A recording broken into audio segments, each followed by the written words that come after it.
Dependence on imported oil and gas to meet the nation's energy needs remains a pressing economic, political, and security issue. Energy independence has been more of a dream than a realistic goal. But according to an expert panel convened for the latest edition of the National Conversation, new technologies could make that goal a reality. Energy is absolutely critical to all aspects of our daily lives. And as a former member of Congress, I call myself a recovering politician, who served on the House Energy and Commerce Committee and most of the other security committees, I can tell you that energy security is national security. The challenge we all face is how to have an informed national conversation about our energy future when only 1 in 10 Americans can pass a basic quiz on energy topics. So here to help us understand where we are going in this brave new world, the good, the bad, and the ugly, is another public high school kid from Los Angeles, Pulitzer Prize-winning author and current vice chairman of IHS, Dan Yergin. So the question is the U.S. going to become energy independent? I think it is, as our energy secretary, our great energy secretary, Ernie Moniz, has said, we've gone from a mentality of shortage, which dominated for 40 years, to one of abundance. But keep in mind, we're 88% energy independent now, if you look at all of energy. If you look at oil, we've gone from 60% to 33%. I think we're going to continue to be importing oil as part of the world market for some years to go. We'll be importing less of it. Much more of it will come from Canada.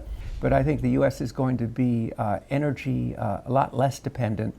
And the important thing is that we're going to be more resilient. We'll see these economic benefits. Notice that when we have conversations like this, they're either about energy or they're about climate. And obviously, it's hard to know how to blend those two together, because if you're looking down the road to trying to, as Michael says, you want to really basically reduce fossil fuel use or eliminate it by the end of the century, mid-century or something like that, you really have to think about strategies. We're in a weird territory, right? So we started off talking about the broader economy and broader security, and then we shifted to climate, and now we're saying, well, if the kinds of climate tools you use aren't the most economically efficient ones that are out there, maybe we're not doing a good enough job. If we're going to focus on climate in this part of the conversation, the question is, are you reducing emissions?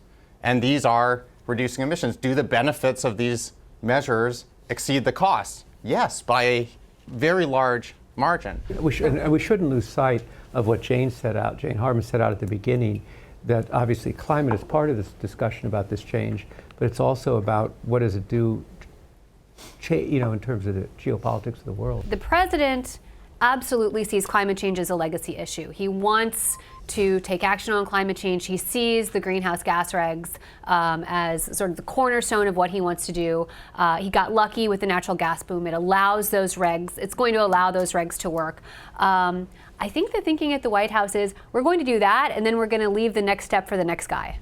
Daniel Yergin, Pulitzer Prize-winning author and founder of Cambridge Energy Research Associates, joined us following the panel's discussion to provide further thoughts and to discuss his latest book, The Quest: Energy Security and the Remaking of the Modern World. And the notion of today's panel, the national conversation, what would be the takeaway for you if you were doing a summary of the event? What do you think is the most important thing that we discussed today?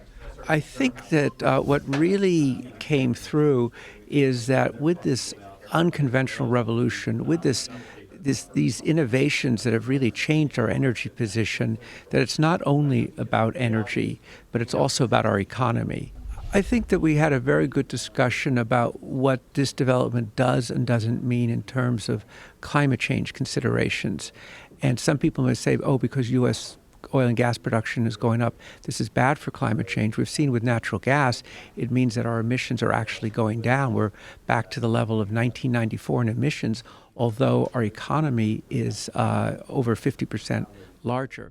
For more information on the National Conversation series, visit us at wilsoncenter.org/thenationalconversation.